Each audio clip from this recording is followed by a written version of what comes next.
This is the change of a corpse buried in a coffin after a person dies. When your consciousness disappears from this world, the moment when your heartbeat and pulse return to normal. This is the final farewell of a person to all the beautiful things in the world. Do you know what kind of deep and silent transformation when life pauses for 3 minutes? The brain activity is completely stopped, which is medically referred to as brain death. Thoughts, memories, and emotions disappear completely at this moment, turning into nothingness. Subsequently, the organs of the body are extinguished and stop functioning one by one. The active organs gradually lose their vitality, the blood circulation is interrupted, and the cells collapse in the absence of oxygen and die one by one. About 5 minutes later, the muscles of the whole body gradually relax, and the signs of life disappear completely. The most obvious change is the enlargement of the pupils and the displacement under the influence of gravity. About an hour later, the blood starts to sink to the bottom of the body,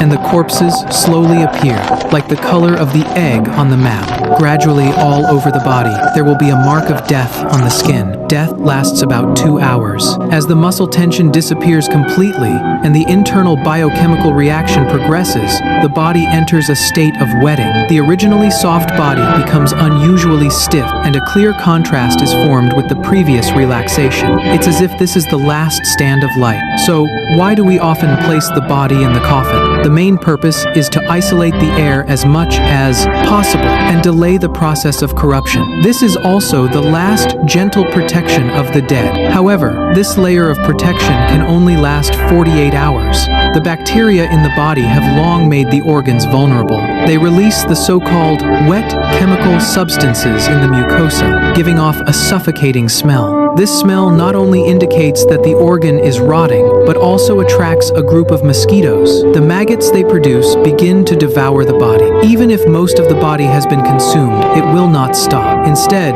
countless worms are produced in the body, continuing this silent landscape. In just a month, the soft tissue structure is almost completely liquidated, integrated into the earth, completing a unique and deep natural return, continuing the cycle of existence in another form. However, the decomposition rate of the body is deeply affected by the environment and temperature, and the process of corruption may last for months. If it is kept in the coffin for a full year, it will eventually be mostly only white bones and a little hair, and after these bones have been washed for a long time, they will eventually turn into dust and fall into nothingness. The so-called dust to dust, earth to earth, the physical traces of human existence have been completely eliminated. If there are no descendants to remember, maybe in the unknown, you have been to this world.